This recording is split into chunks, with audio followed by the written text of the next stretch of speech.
Sabah al-khair, shukran jazilan.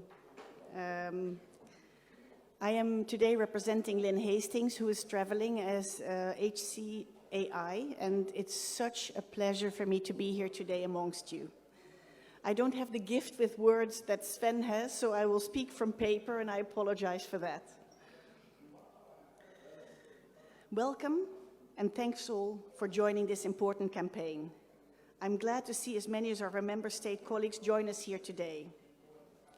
The data on Gaza is heartbreaking. 59% of Gazans live in poverty, 40% of the Gazan workforce is unemployed, and more than 75% of people rely on humanitarian assistance. Of Gaza's 2.1 million people, nearly half were born under occupation and blockade, isolated from the external world by land, air, and sea, under severe movement restrictions. This is not just about numbers. This is about a young generation that is being deprived of its right to live in dignity, to participate in economic and social life, to enjoy an adequate standard of living, and most importantly, to live to their full potential. Hope is hard to find in Gaza. Many young people are growing up in an environment that lacks physical and material security. Youth unemployment rates exceed 61%, leading some to flee Gaza despite the migration risks. There is a clear mismatch between the growing labor force and the decreasing job opportunities. UN support to Palestinians in Gaza has amounted to more than $5 billion since 2008. And as we address urgent humanitarian needs, it's equally important to invest in interventions to support Gaza's human and economic development. To this end, the UN system has contributed with international donor support to address immediate needs while adopting longer-term solutions. The construction of water desalination and wastewater treatment plants, the establishment of medical waste facilities, the launch of co-investment programs for farmers, the support to young entrepreneurs, the assistance to maternal...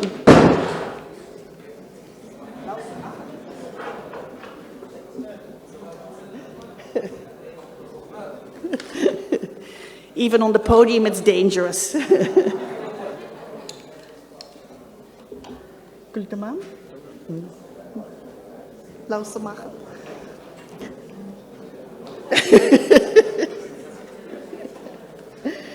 The support to young entrepreneurs, the assistance to maternal and neonatal health services, and just some examples of our joint efforts. Keeping calm in Gaza, however, is neither enough nor sustainable.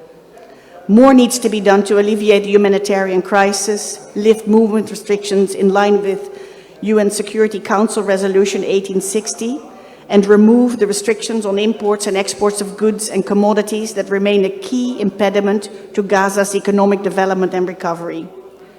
Moving forward, we will continue to support Palestinians to have greater access to economic and livelihood opportunities that are inclusive and sustainable, to have access to quality social services and social protection, to strengthen institutions and to improve access to and management of natural and cultural resources. Today, we stand here to catalyze a shift in the narrative about Gaza and mobilize global youth movements to impel their governments to take action to challenge the blockade and open up Gaza. Marking its 15th year, the international community must focus on a time-bound plan to lift the blockade. As a way forward, the UN and third states must facilitate dialogue with a broad range of vested stakeholders with the overall objective to develop a political and economic roadmap for the overall development of Gaza, which will have to incorporate and address the issue of movement and access of people and goods.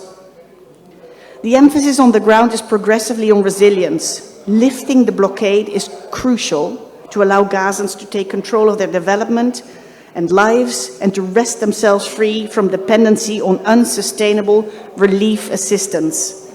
Gaza needs to be able to trade with the world, starting with expanding its transfers to West Bank and exports to Israel. It needs industry and it needs economy. Thank you to Oxfam, to IDA, to the HCT members who coordinated this joint call for action and for raising public awareness on the youthful generation in Gaza.